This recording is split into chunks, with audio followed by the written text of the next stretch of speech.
and welcome to another exciting episode of Hidden in the Universal Vault. I'm Ron, your host, and I thought we would continue the year of 2008, but this time we're taking a look at a comic book film, from Marvel Productions. Yeah, I kind of gave that away. But this is a sequel to a movie I did cover on the channel, and this sequel to The Hulk. So this time we're tackling this film. We're tackling Edward Norton, Liv Tyler, Tim Roth, and William Hurt, The Incredible Hulk. Yes, I am tackling the sequel to The Hulk, entitled The Incredible Hulk. Now, before I go into review, I kind of want to show you this unique packaging, though. I had this on DVD, then I upgraded to Blu-ray because it was kind of cool. I wanted to show this off. Check out the Blu-ray case. Green.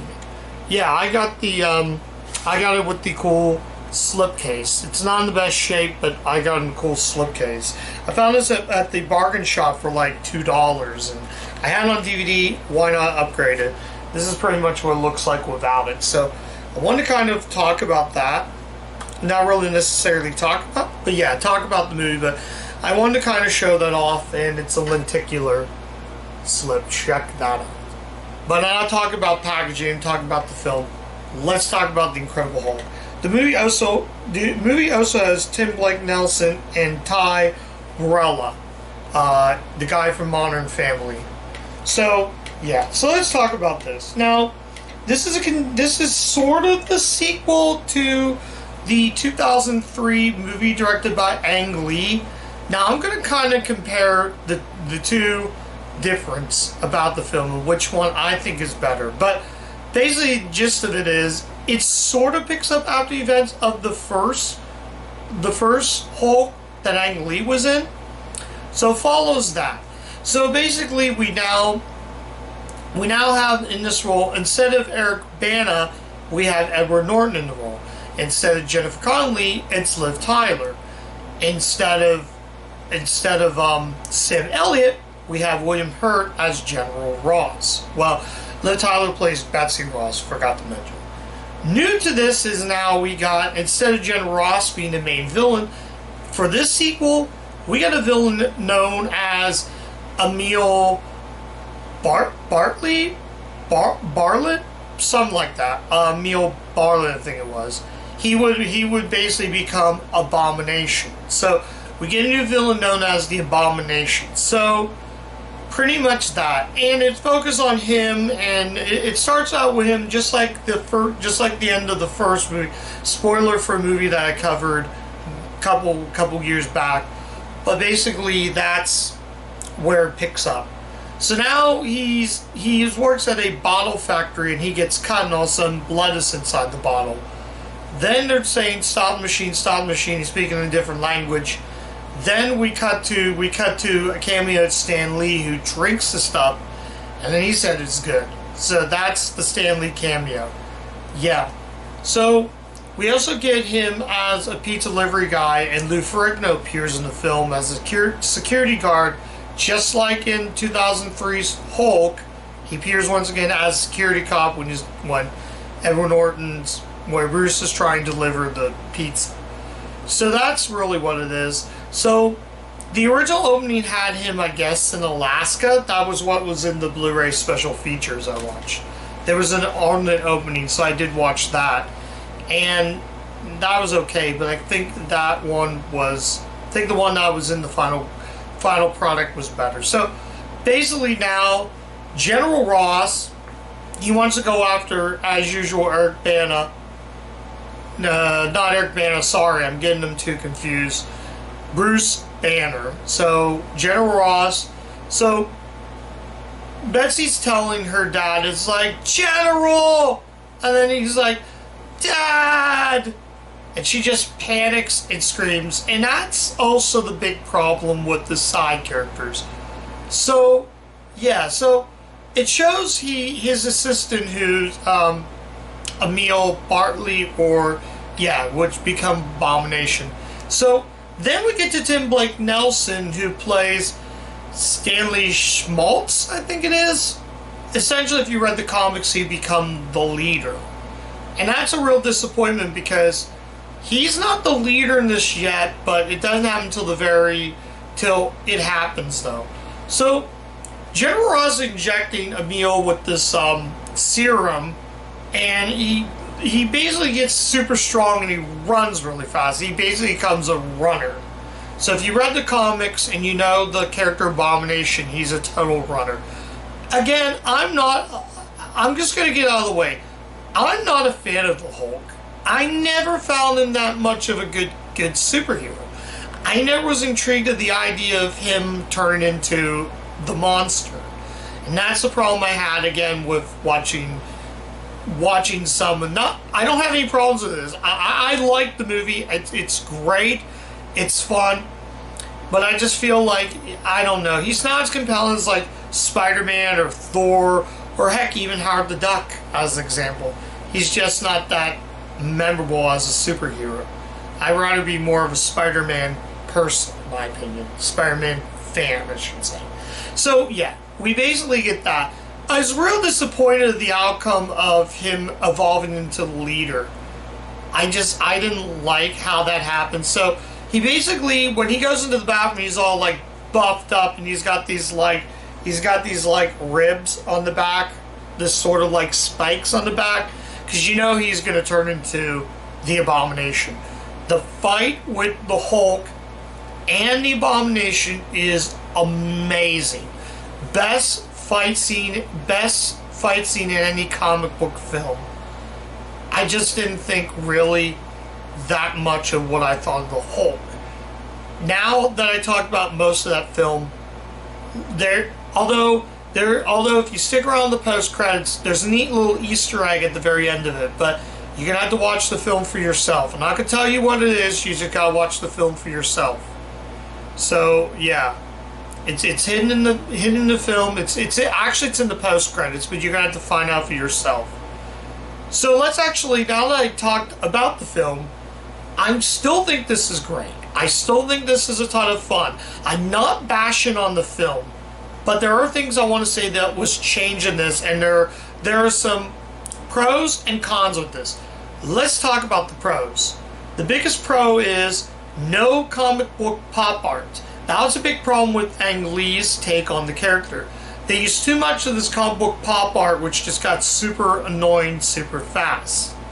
So that's a big positive I gotta give. The direction, much improved. They got Lou Leterrier to direct this film. Now, Lou Leterrier would actually direct Fast X, and he's done a bunch of other movies though.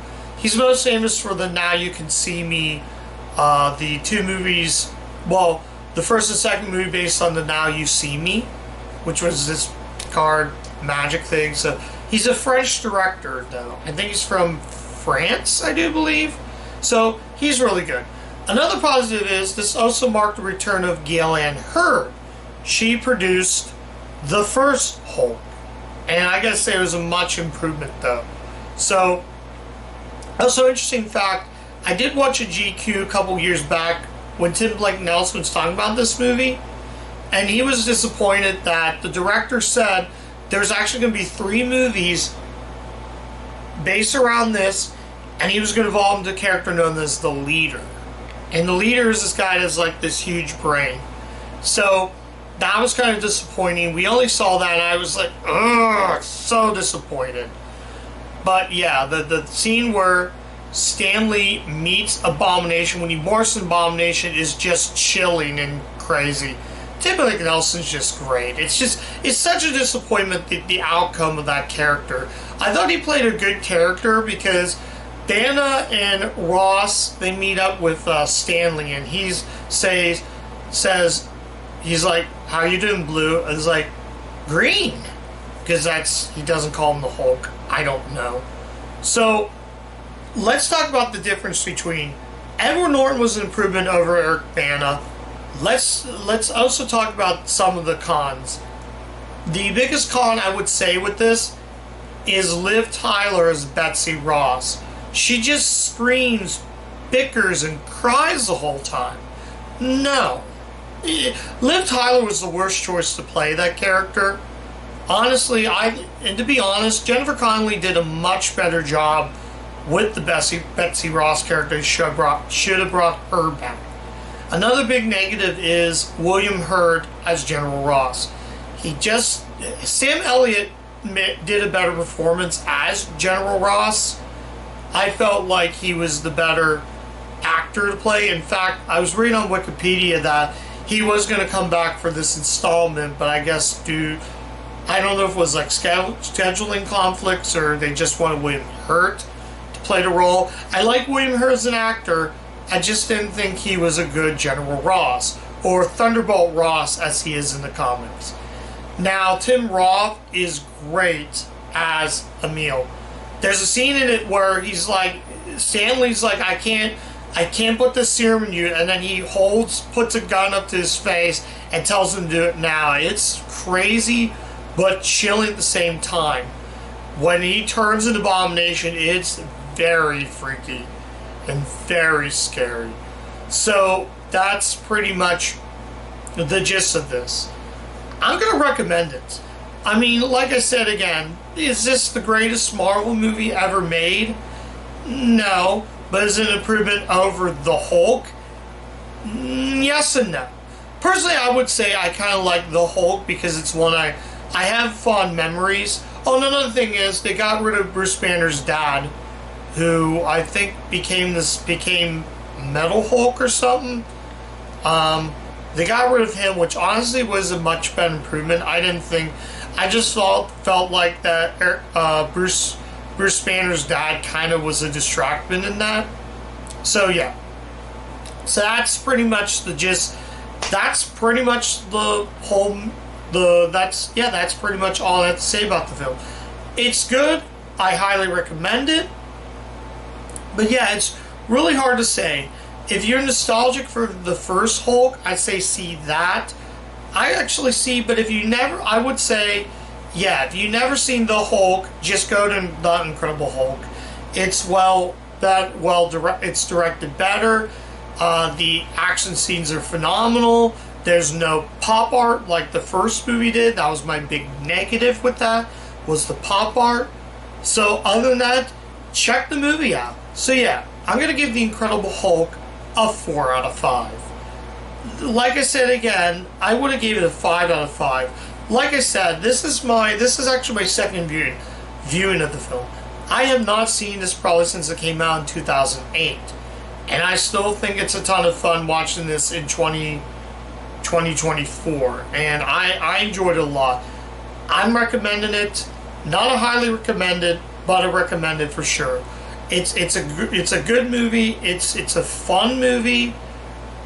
All of that stuff. If what I said you like, definitely check out The Incredible Hulk.